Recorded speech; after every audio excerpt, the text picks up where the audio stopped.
Solomon Attawale's bones ached as he stepped onto Flight 447, 72 years old, and he felt every single one of those years today. His back hurt from standing in surgery for 6 hours straight. His hands, those steady hands that saved so many lives, trembled just a little from being so tired. But he smiled anyway. He always smiled. That's just who Solomon was. He found his seat, 23B, squeezed between the window and the middle. Economy class, the cheap seats. Solomon didn't mind. Money couldn't buy the kind of peace he felt inside his heart. He placed a small bag in the overhead bin and settled into his seat with a grateful sigh. Finally, he could rest. Behind him, in seat 24B, a young blonde woman named Chelsea threw herself into her chair.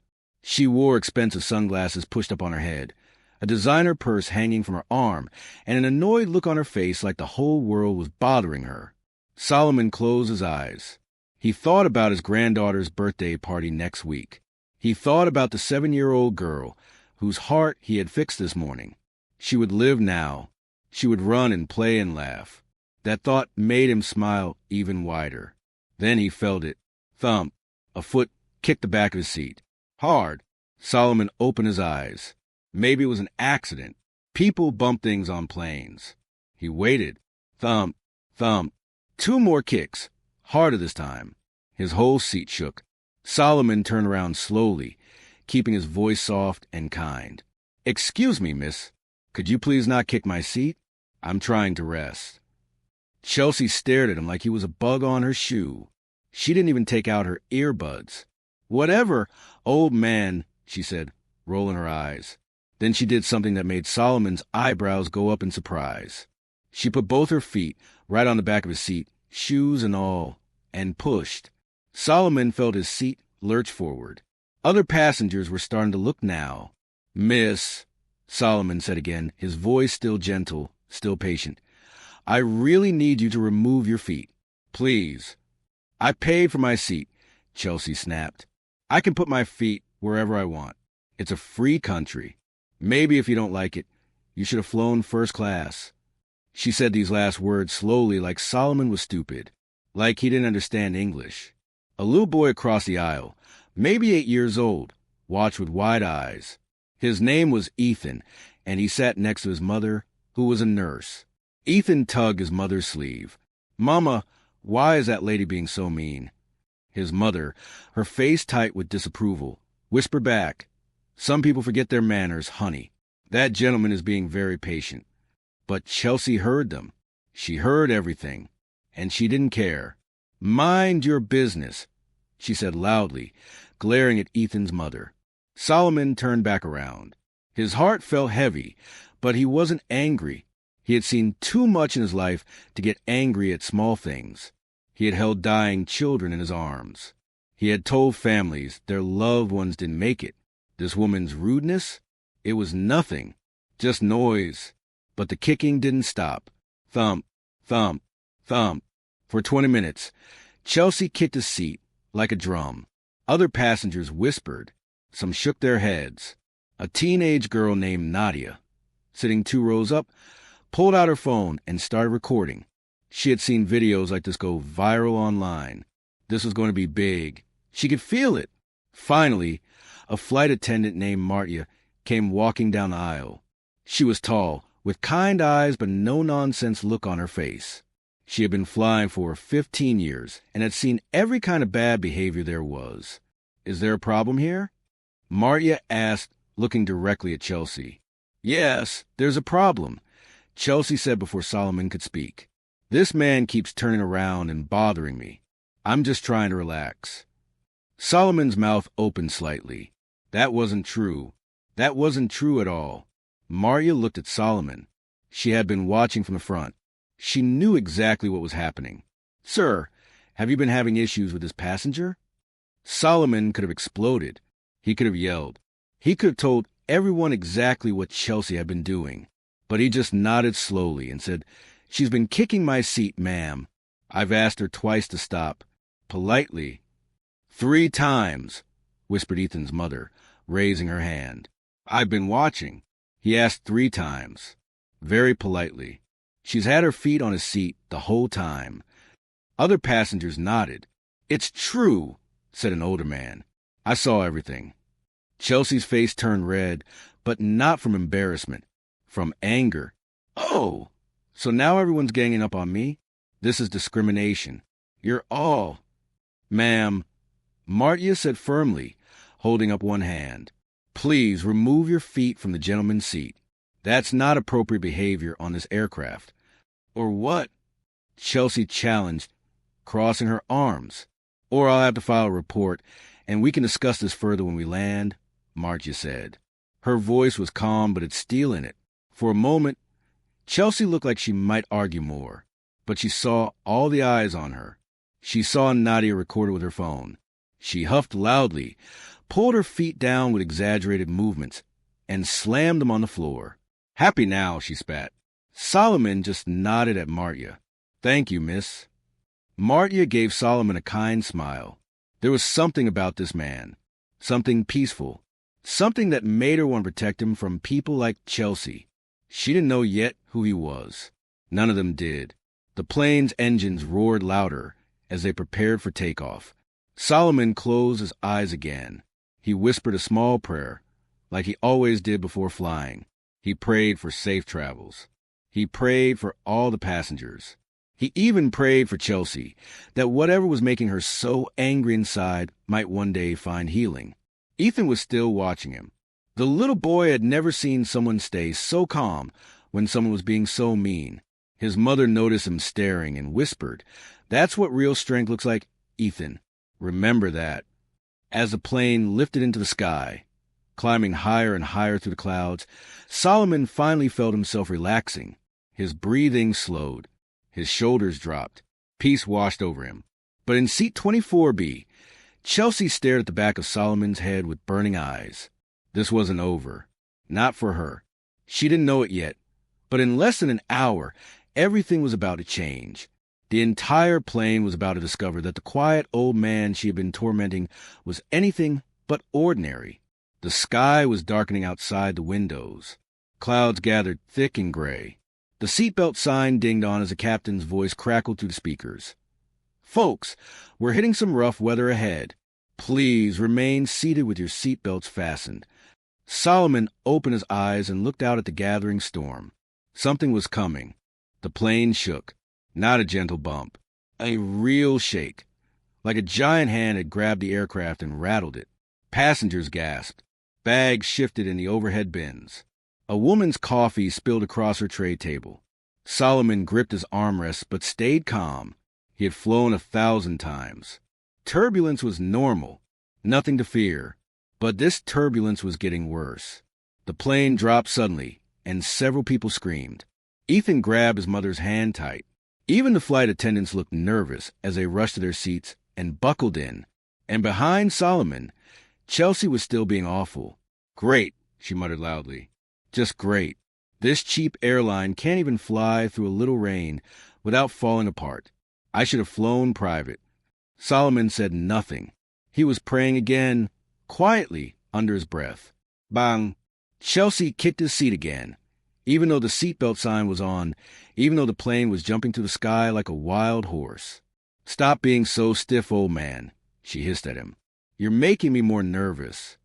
Ethan's mother had had enough. She unbuckled her seatbelt just long enough to lean across the aisle. "Lady, leave him alone.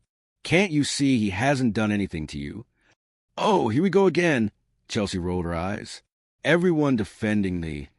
But she never finished her sentence, because that's when they heard the sound. A choking, gasping, terrible sound. 3 rows up, a man in a business suit suddenly stood up, clutching his chest. His face had gone gray, the color of concrete. His eyes were wide with fear. He tried to say something, but only a wheeze came out. Then he collapsed. He fell into the aisle with a heavy thud that everyone heard, even over the roaring engines and the storm outside. For one horrible second, nobody moved. Everyone just stared. Then chaos exploded. A woman screamed, "Help! Someone help him!" Martia unbuckled and rushed forward, nearly falling as the plane shook again. "Stay in your seats." she called to the other passengers, but her voice was shaking. She keyed her radio. We have a medical emergency in economy. I repeat, medical emergency. The captain's voice came back, tight with concern. Copy that. Anyone on board with medical training? Martia knelt beside the man. His eyes were rolling back. Foam appeared at the corners of his mouth. She had basic first aid training. But this was bad, really bad. His lips were turning blue. Does anyone know CPR? Martia shouted, looking around desperately. Is there a doctor on board? A nurse? Anyone? Ethan's mother started to unbuckle. I'm a nurse. I can... But someone else was already moving. Solomon. He rose from his seat slowly, steadily, even as the plane bucked and swayed.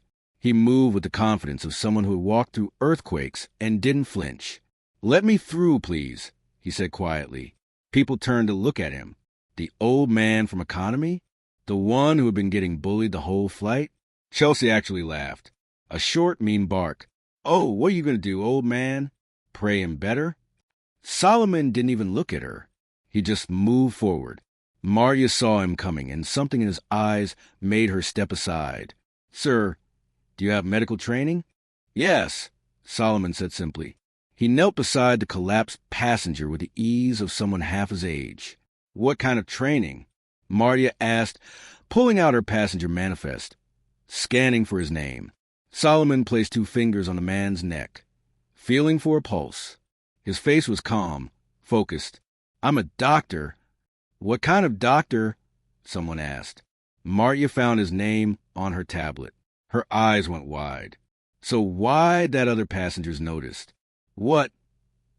Asked Nadia, who was still recording everything. What does it say? Martia looked from her screen to Solomon, then back again. Her voice came out as a whisper. Dr. Solomon Attawale, cardiothoracic surgeon. The name didn't mean anything to most people, but Ethan's mother gasped, actually gasped out loud.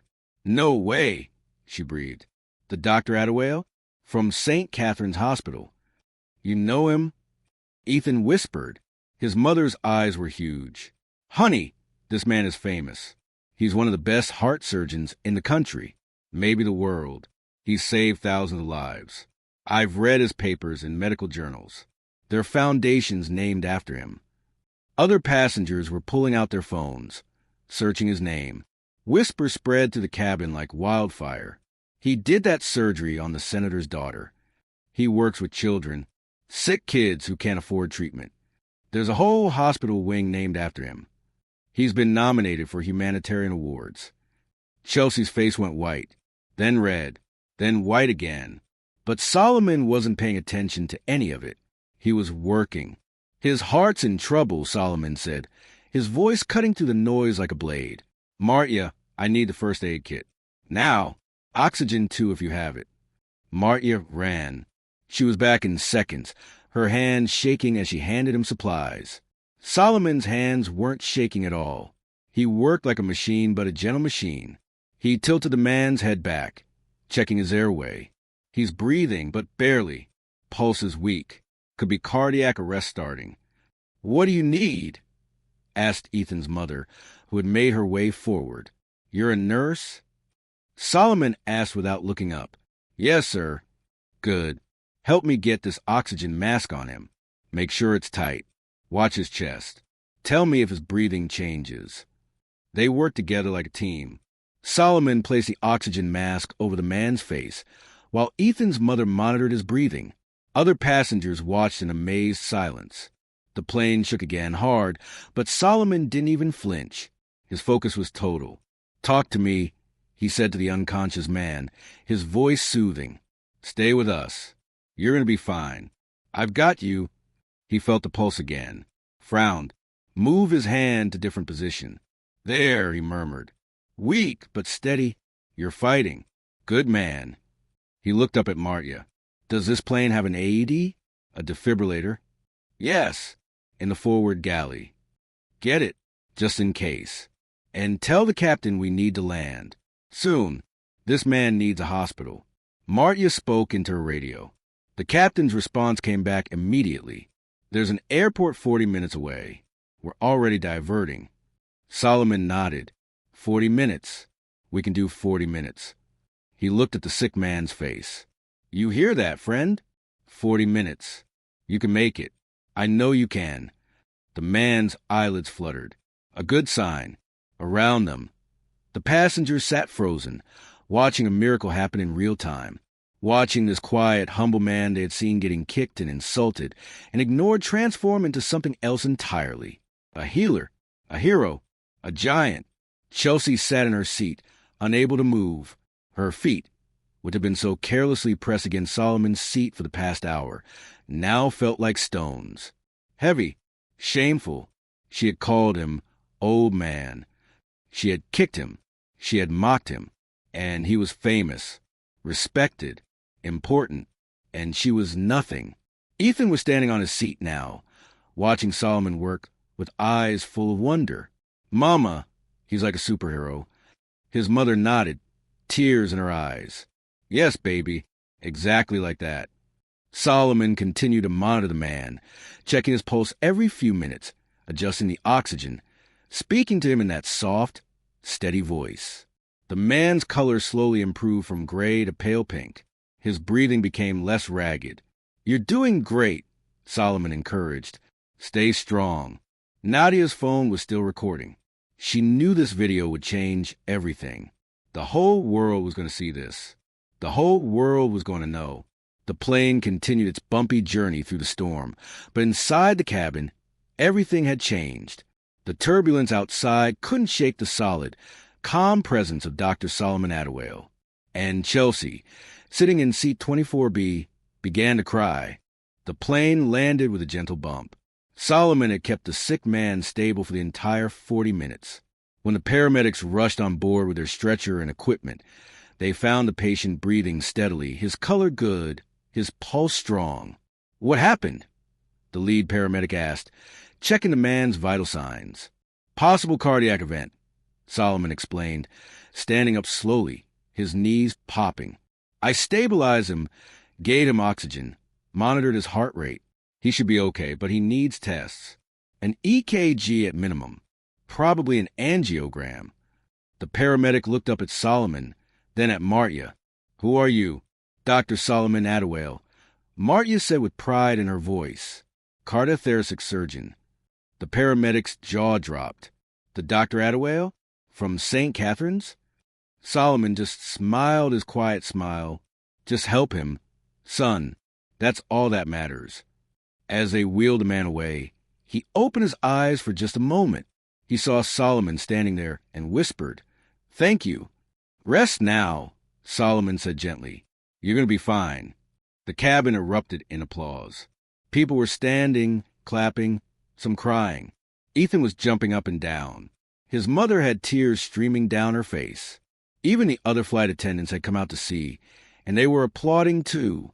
Solomon looked embarrassed. He waved his hands. Please, please. I just did what anyone would do.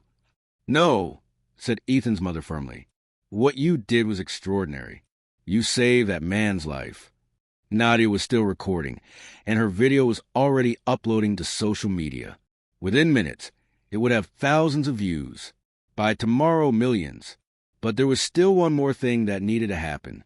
2 security officers boarded the plane. They walked straight to Chelsea's seat. Ma'am, one of them said, we need you to come with us. Chelsea looked up, her face blotchy from crying, her makeup ruined. What? Why? Multiple passengers filed complaints about your behavior during the flight, the officer explained. Harassment, kicking another passenger's seat repeatedly, verbal abuse. We need to take a statement. Chelsea's voice came out small and broken. I didn't know who he was. Martia, standing nearby, shook her head sadly. It shouldn't matter who he was. You should have treated him with respect because he's a human being. Those words hit Chelsea like a punch. She started crying harder. Solomon, who had been gathering his small bag from the overhead bin, stopped. He walked slowly down the aisle toward Chelsea's seat. Everyone watched. Officers, Solomon said quietly. May I speak with her for a moment? The security guards looked at each other, then nodded. Of course, Dr. Attawale. Solomon sat down in the empty seat next to Chelsea. He was close enough that only she could hear what he said, but his face was kind, not angry, not mean, just kind. Why were you so angry at me? He asked gently. Chelsea couldn't look at him. Shame covered her like a blanket. I don't know, she whispered. I was having a bad day. My boyfriend broke up with me. I lost my job last week. I was just angry at everything. And you were there and I took it out on you. I'm so sorry. I'm so sorry. Solomon nodded slowly. Bad things happen to all of us. But that doesn't give us permission to hurt other people. Do you understand? Yes, Chelsea sobbed. I understand. I'm a terrible person. No, Solomon said firmly. You did a terrible thing. That's different. People can change. People can grow. People can become better. He reached into his wallet and pulled out a card. He handed it to Chelsea. This is the address of a foundation I work with. We help sick children and their families. Children who are scared. Children who are fighting for their lives. We have a volunteer program. Chelsea looked at the card, confused. I don't understand. Solomon's eyes were steady on hers. I'm going to ask the officers not to press charges, but I want you to do something for me. I want you to volunteer at this foundation. 20 hours. Meet the children. Meet the families. See what real struggle looks like. See what real courage looks like. Learn what it means to serve instead of just thinking about yourself. Chelsea's hands shook as she held the card. You're not going to have me arrested? No, Solomon said. I'm going to give you a chance to be better. What you do with that chance is up to you. He stood up and looked at the security officers. She's had a hard day. We all have hard days. I don't want to press charges. Let her go. The officers looked shocked. Sir, are you sure? What she did is done, Solomon finished. Now we move forward. Chelsea looked up at Solomon through her tears.